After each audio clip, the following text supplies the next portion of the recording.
So we've still got more FA Cup games to discuss, and the second All Premier League affair is West Ham taking on Aston Villa at the Villa Park. And we know the famous quote, the new manager bounce cannot be stopped. And speaking of the manager bounce, West Ham have appointed Graham Potter, former Chelsea and Brighton boss, as their new coach after sacking Julen Lopetegui. Now people are talking about whether Graham Potter can actually steer West Ham to do, something nice in the second half of the season. Victor, do you think there's a good chance for a new manager bounce on the go against Villa? This is a tough one, because it's a bit of a weird situation because it's a cup game. Cup games are Yeah. always a totally different proposition. Mm. Um, it, it feels like in the long run, Graham Potter and West Ham will be a successful partnership. I mean, he took Brighton places, and in terms of expectations, West Ham are not too different of a club. Yeah. Chelsea was a poor spell because of how the club is run, but not because he's a bad manager. Mm. But if West Ham are willing to back him, I think he'll do well. As for this first game, he's not going to have it easy. Okay. Yeah. First of all, you have a West Ham squad that's really low on confidence, missing some very, very important players. And I don't think they're strong enough, even with the new manager, to actually knock Villa out. So I think Villa still goes through. Yeah, fair enough. And just a follow-up question from what I initially asked. West Ham actually have some decent players in their squad. They've got some good defenders, good midfielders, also decent attackers as well. So the question is, why have they actually struggled all season? Man, it's a really solid question, and I apologize in advance, but I'll be ranting a bit now because I'm quite annoyed at West Ham. Yeah, I've been expecting them to have a much better season than the mess that they're in now. yeah, It was always going to be difficult for a new manager coming in after Moyes and just hit the ground running. yeah. But I also feel like players like Mohamed Kudus, he's failed to live up to the expectations after how Yeah, well he performed last season, and probably even more guilty of this is Lucas Paqueta. yeah. Um, Another problem, they brought in Niklas Fulkrug, very good striker, okay, but Mm. he's like, do you teach an old dog new tricks successfully? He's only played Bundesliga football. He's only come into the limelight a couple of seasons ago. Now, all of a sudden, okay, let's chuck him in at the deep end in the Prem. He has not adapted. Then, defensively, they've been very Yeah. naive. They've got Mm-hmm. some great players at the back, right? Emerson Mm-hmm. and Kilman are standouts for me, at least at this One mid. one Bissaka as well. Wan-Bissaka as well, but at least at this mid-table level, they're standout players, and they've only kept 4 clean sheets in 20 Prem games. All of this before we even start talking about Antonio and his car accident, plus the Yeah. fact that he's also been a shadow of his former self Tomislav. this season. Bowen's out injured as well. It's just all the stars have aligned for them to underperform this season, and it's a proper shame. Yeah. Why all of this happened? Honestly, part just poor bad luck, and in other part, I think manager plus some players just failing to live up to the promise that they showed initially. Yeah, fair enough. I don't think anyone could have answered that question better. Poor bad luck. Players not living up to expectations and maybe the manager as well. Yeah, fair enough. And all right, Max. So now speaking from an Aston Villa perspective, do you think this game is going to be a stroll in the park for them, or is it one for them to be wary of? Uh, well, the team always played different when the new coach appointment. Sorry. So Aston Villa should be a bit worried, but actually they're pretty strong as well on defense.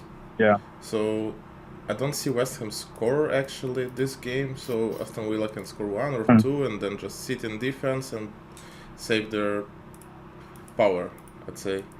So, Yeah, fair but I enough. think easy Aston Villa win, so 1 or 2-0. Okay, fair enough. So, Victor, who do you think are the key players to watch out for, and also your prediction for this game? Mm, yeah, I think from a Villa perspective, this game is pretty much made for someone like Emiliano Buendia. Yeah, He'll have the bit between his teeth to impress for Villa. He didn't get that much play time at the Prem this season, so I think he'll want to have a good showing. On the West Ham side, if anybody will stand out, for it's this. probably going to be defenders because they're probably going to have to do quite a bit of defending this game. I'll say Mavropanos and maybe the youngster Kalan Casey. But yeah, who knows? Maybe Fulkrug will surprise us. As for a prediction, yeah, score wise, probably 2-0. I think Max is right. I don't think West Ham have enough about them to score. And unless Emery decides to rest like everyone, it should be a 1 or 2-0 Villa win. Yeah, fair enough. Fair enough. So I'm just going to list out some other games involving Premier League sides and Champions League, Championship sides rather. So, like, I want you guys to tell me which of these games could likely bring an upset, because we know that every FA Cup round gives us at least one upset, at least one, if not more, or at least one. So I'll just name some games and you can say which ones or which one you think will bring an upset. Fulham versus Watford, Southampton versus Swansea, Ipswich versus Bristol Rovers, Brighton versus Norwich, Bournemouth versus West Brom, and Bristol City versus Wolves. Victor, your call. I'm definitely looking at the Prem teams who are in the relegation battle to offer up a Yeah, surprise. The third round is always absolutely fascinating, and for this one, I can easily see Swansea knocking Southampton out. Sure, Swansea, they're stuck in mid-table in the championship. They're in 12th yeah, place. Their goal difference line reads very interestingly. 30 scored, 30 conceded. It's just a perfect balance. But they are only 6 points behind the playoff places. yeah, It's a championship. Things are always tight. On the other hand, Southampton are so bad this season that I'm sure even they cannot really see a benefit to giving it their all in a cup competition that they know they're not going to win. They might rest some players, but I think even with their strongest 11, they might get knocked out. yeah. Fair enough. Fair enough. So Southampton, Swansea is your pick. Yeah, and if I was to have a second one, I would say Bristol v Wolves. I can see Wolves doing a walk of shame back home. Hmm. Bristol are a team in the race for the playoffs, and Mhm. they will probably want to keep things going with a decent cup run. Um, as for Wolves, pretty much the same reasons as for Southampton. They're not going to win it. Things are still very uncomfortable for them in the league, and that's where the focus is going to be. Yeah, fair enough. Fair enough. Max, do you share the same sentiments? Actually, if I could take different game, I'd say Nottingham Forest can lose to Luton. Main thing for that, even though they play at home, I guess it should be second squad for Nottingham, since they're trying to play UCL next season. So Luton need to show they're still capable to play EPL. So it might be pretty close game actually. Yeah, fair enough. It's actually a really solid So shout. Solid shot. Yeah, and also maybe Leicester against Queens Park Ranger. Yeah. So that yeah. should be two of them.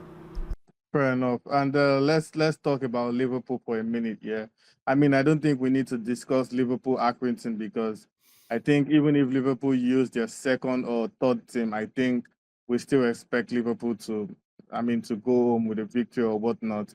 But the question now people are asking is, should Slot rotate his squad? Because now Liverpool take on Nottingham Forest next in the Premier League, and Nottingham Forest were the first side to beat, I think, first and only side to have beaten Liverpool in the Premier League so far this season. Yeah, Nottingham Forest. And now that Liverpool are taking on them again, Forest are still in form. So their form has been no fluke. They are literally one of the top sides in the Premier League this season. So Victor, as a Liverpool fan, do you think Slot should heavily rotate your squad so that they can be fully rested ahead of that game? Mate, if he doesn't rotate, he should be sacked. Okay? Let's put it this way. I'm not disrespecting the FA Cup. I love the competition. Okay, I absolutely love the English Cup competitions, but it would be crazy Yeah. not to rotate. I expect to see players like Jaden Dans, James McConnell, Tyler Morton, and a few others. Maybe even the 17-year-old Ryong Moa from the Yeah. one they got from Chelsea in the summer. This is a great chance for Slot to see what these players are about and how serious they are about taking their chances.